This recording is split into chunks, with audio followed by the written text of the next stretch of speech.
드디어 강의 시작하겠습니다. 오늘은 일단은 저희 최신 판례, 그래갖고 이제 대법원 최신 판례 이 강의예요. 그래갖고 제가 올해는 이제 선고된 대법원 판례가 아직 없고, 그래서 2022년부터 2019년까지만 해도 굉장히 많거든요. 저희 지금 올라간 자료가 2개가 있을 거예요. 이렇게. 지금 먼저 요거 보시죠. 요거 PPT 자료, PPT 형식으로 된 거, 요 가로로 된 거 있죠. 변리사 2차 상표법 대법원 최신 판례 강의 이렇게 써 있는 거. 요거 먼저 한번 볼게요. 먼저 오늘은 이제 제일 먼저 소개해 드리면은, 저는 지금 58기로 변리사 시험에 합격을 해서 재작년에 합격을 했죠, 이제. 그래서 현재는 특허본 BLT라는 곳에서 이제 생활을 하고 있고요. 근무를 하고 있고, 저희 이제 변리사 스쿨에서 상표법 전담 강사로 작년에는 제가 수습일을 하느라고 강의를 못했어요. 근데 올해부터는 이제 좀 열심히 할 것 같아서 많이 들어주시면 좋을 것 같고요. 그래서 저는 스타트업에도 잠깐 있었고요. 지금 이렇게 이력을 갖고 있습니다. 네. 그래서 오늘은 먼저 이제 그 판례 공부잖아요. 그 상표법에서 이제 판례가 제일 중요하단 말이죠. 제가 예전에 공부를 할 때는 기본서 말고 판례집을 기본서로 쓰시는 분들도 있었어요. 아예 그만큼 판례에다가 모든 걸 정리할 수 있다, 판례집에다가. 정말 그만큼 중요한 게 이제 상표법에서는 판례가 제일 중요하다. 민소 특허도 이제 물론 그 판례가 중요하지만 우리는 진짜 더 중요하다. 상표는 판례에서 판례로 끝난다로 이제 보시면 될 것 같아요. 근데 이제 2차 문제를 이렇게 살펴보면요, 뭐 크게 3가지로 이렇게 나눌 수 있을 것 같아요. 판례형 문제가 있고, 사례형 문제가 있고, 그리고 이제 단문이 있어요. 단문은 그냥 암기하시면 돼요. 단문 리스트가 있습니다. 이게 2차생을 위한 이제 단문 리스트가 쫙 있어요. 뭐 예를 들어 이번에 작년에 나왔던 보통 명칭화 같은 거 있어요. 보통 명칭화를 뭐 방지하려면 어떻게 해야 되냐? 보통 명칭화에 대해서 이제 적어봐라. 이렇게 하는 것들은 미리 다 외워 놓는 거예요, 사실은. 딱 하면 탁 나오는 거죠. 되게 단문을 외우기 싫단 말이죠. 근데 그런 거는 이제 미리 하는 게 아니라 나중에 그냥 딱 모아놓고 내가 암기할 것만 딱 정해놓고 쫙 외우는 거예요. 물론 이제 그런 것들을 한번 좀 GS에서 써보려면은 미리미리 한 번씩은 암기해놔야 이제 중간에 이제 휘발되고 또 다시 채워놓고 휘발되고 채워놓고 막 이런 과정이 있을 거란 말이죠. 단문은 그렇게 하시면 되고, 사례는 어떤 거냐면 뭐 이런 거죠. 상표가 특정이 되지 않거나 가불병 이런 식으로 나와가지고 문제를 만든 거예요. 뭐 조치를 써봐라. 너가 변리사로서 해야 할 행동들을 해봐라. 그런 문제들이 다 사례형 문제들이에요. 그러니까 다각도로 접근을 하셔야 돼요. 사례형 문제들은. 되게 문제도 러프해요. 러프해.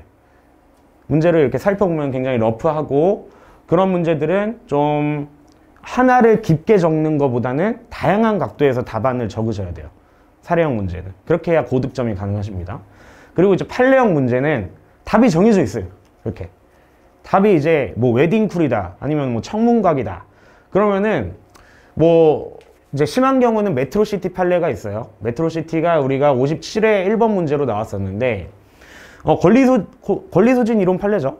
그런 것들은 이제 공부하시는 분들은 당연히 권리소진에 대한 어떤 판단 기준을 준 판례란 말이죠. 뭐 계약의 부수적인 조건을 뭐 위반을 했는데 그게 일률적으로 그러면은 권리가 소진이 안 되는 거냐? 그건 아니다. 그러면서 이제 판례가 판단한 어떤 방법들, 기준들이 있어요. 그거에 맞게 하나하나 이렇게 사안포섭을 해 나가셔야 되는데, 메트로시티 판례 같은 경우는 아예 처음부터 끝까지 그냥 그 사실관계 그대로 나왔어요. 완전히. 그러니까 내가 그 판례를 알고 있냐 모르냐에 따라서 굉장히 차이가 있을 수가 있죠. 그러니까 다 공부하시는 분들이라면 그 당시에는 최신 판례, 중요 판례 해갖고 메트로시티 판례 되게 중요했기 때문에 다 공부는 하셨을 텐데, 사실관계를 제대로 아냐 모르냐 요 차이가 있었을 거예요. 그리고 권리소진만 공부했으면은 뒤에 상표법 위반 사례였단 말이죠. 그러니까 기소가 된 사안이었어요. 그래서 침해죄 뭐 이러면서 아예 형사 사건이 나왔단 말이에요. 그럼 뭐 미필적 고의와 관련된 어떤 답이 나왔었고, 그런 것들은 사실은 GS나 이런 데서 잘 안 쓴단 말이죠. 그러니까 우리가 판례를 공부하면서 이 사건이 권리소진도 문제가 되었지만 애초에 고소가 된 사건이었구나, 이런 것들을 알아놔야 된다는 거죠. 그러면은 알면은 풀 수가 있고, 뭐 쉽게 풀 수가 있고, 모르면은 이제 머리를 쥐어 짜내야 되는 거죠. 판례형 문제는 그렇게 아예 좀 심한 경우에는 사안 그대로 나오거나 사실관계 그대로 나온 경우가 있고, 어쨌든 좀 그 판례를 물어보는 거예요, 교수님이 결국은. 그러니까 그런 거를 아셔야 될 것 같아요.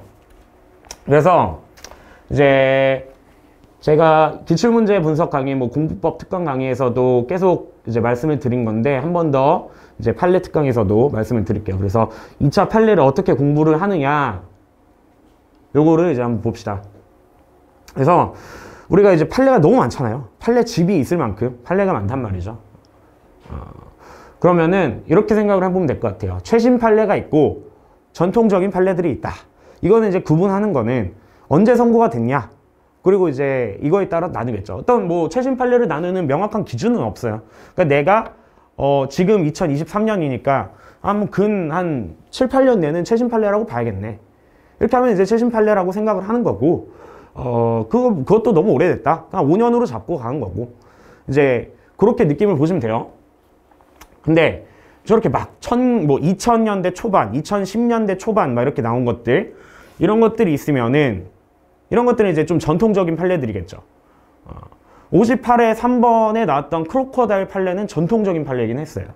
근데 전통적인 판례인데 문제 나왔단 말이죠. 문제가 나왔어요. 나올 수가 있습니다. 근데 완전히 크로커다일 판례가 마치 최신 판례처럼 나왔어요. 제가 봤을 때는 그거는 문제은행에서 교수님이 꺼내신 것 같아요. 그러니까 요즘의 판례를 본 게 아니라 좀 그냥 갖고 계셨던 문제인 거죠. 근데 이제 이걸 변리사 시험에 출제를 한 거죠. 119조 1항 2호의 상당한 주의와 관련해서.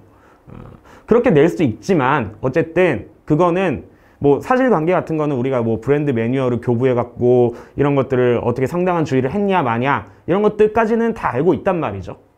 그 크로커다일 판례를 보면서. 그러니까 전통적인 판례는 이렇게 사실관계를 막 엄청 자세히 공부하는 게 아니에요. 쟁점만 공부하는 거죠. 쟁점만. 소다 판례는 뭐 선사용 상표의 권리자가 누구였는지 이런 것들을 판단하는 기준에 대해서 이제 나왔던 판례인 거고, 무코테 판례는 제3자의 사용으로 알려진 경우에도 포함이 되는지 그게 뭐 그런 것들에 대해서 이제 소다 판례와 결을 같이 해서 다시 한번 이제 말을 했던 거고요. 뭐 이런 것들, 스카발 판례는 어땠고, 뭐 송석 판례는 어떤 게 쟁점이었고, 이런 걸로 쟁점별로 봐야 된다는 거죠. 좀 오래된 판례들 같은 경우는. 근데 이제 최신 판례는 당연히 A급이겠죠. 무조건. 최신 판례는 무조건 A급입니다. 그래서 오늘 이제 최신 판례를 하는 건데, 제가 실제로 공부했던 어떤 판례집이에요. 판례집인데, 뭐 글리아타민, 글리아티린 이런 것들은 어떤 쟁점이었다. 일단 당연히 쟁점을 알아야겠죠. 우리가 판례를 보면요, 판시사항이 있고 판결 요지가 있고 판결 이유가 있고 주문이 있어요. 이렇게 보면 판시사항하고 판결 요지는 사실은 재판 판사님들이 하시는 게 아니라 제가 알기로는 이제 로클럽 그분이 약간 적는 분들 있죠.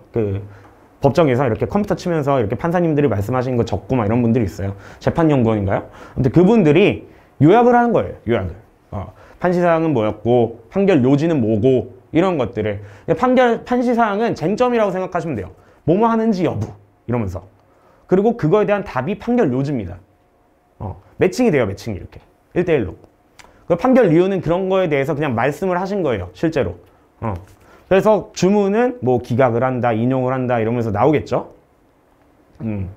그래서 판결 요지는 그 쟁점에 대한 답이라 그랬죠. 그래서 당연히 알아야 되고, 우리가 이게 판례 공부를 할 때 항상 말씀을 드리는 게 이 여백을 잘 활용을 해야 돼요. 이 여백에다가 소목차를 적으셔야 됩니다. 그래서 소목차만 가지고도 아 여기에 이 얘기가 써 있구나를 나중에 한 방에 눈으로 쫙 보셔야 돼요. 알겠죠? 그래서 여기 보면은 뭐 글리아 타민, 글리아 티린 이렇게 돼 있는데 아 여기서부터 여기까지는 글리아에 대한 얘기를 하고 있구나. 여기서부터 여기까지는 타민하고 티린을 비교하고 있네. 이런 것들을 이제 한 번에 보셔야 된다는 거죠. 그래서 내가 여기 오른쪽 본문을 읽지 않고도 옆에만 보고도 아 여기 글리아에 대한 부분은 어떻게 판단했었지, 타민하고 티린은 뭐가 뭐 어떻게 문제가 됐었지, 티린은 이러면서 왼쪽만 보고 가는 겁니다. 여백만 보고 나중에는. 그러면 이제 판례집을 1독하는데 굉장히 빨라져요. 나중에. 왜냐면은 내용은 내가 이미 숙지를 해놔야 되니까. 네. 그러니까 보는 방법이 그렇다는 거예요. 이것도 마찬가지로 자연의 법도 마찬가지로. 그리고 저는 항상 오늘도 이제 하면서 나올 건데 갑을 병정 이런 어떤 관계들을 도해야 해놨어요. 항상. 그러면은 한 번에 보기가 굉장히 편합니다. 나중에는